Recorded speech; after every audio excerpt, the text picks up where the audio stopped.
বয়োবৃদ্ধ একজন মানুষ, বয়স কত হবে, ৮০ বা তার কাছাকাছি। মানুষটি রিক্সা চালান, আবার হার্টের রোগী। একটু বসেন, আবার রিক্সা চালান, এভাবেই চলছে তার দিন যাপন। না আব্বা, আমার ওই ধরনের উপকারের দরকার নাই। আল্লাহ পাক আমার যেভাবে চালায় আব্বা, আমি যেভাবে চলতে চাই।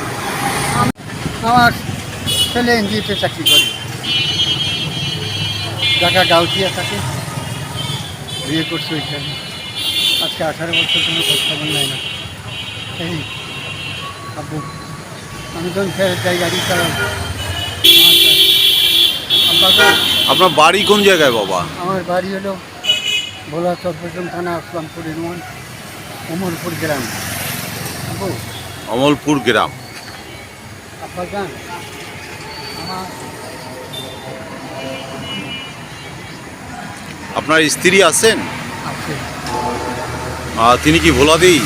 না, এখানে এখানে এখানে কোথায় থাকেন? ওই চালতলি। ভাড়া থাকেন?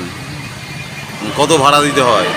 ভাড়া 2000 টাকা দিই, 3 মাসের ঘর ভাড়া পাবে, দিতে পারি না আব্বা, ইনকাম করতে পারি না তো। তাই আব্বা জি, আপনার কাছে আমার তার এই ছবিটি যেন ফেসবুকে দেয়া না হয়, এজন্য বারবার অনুরোধ জানান। কিন্তু মানবিক কারণেই তার এই ছবিটি শেয়ার করতে হলো। যদি কারো নজরে আসেন এবং কেউ যদি একটু সাহায্যের হাত বাড়ান এই মানুষটির প্রতি।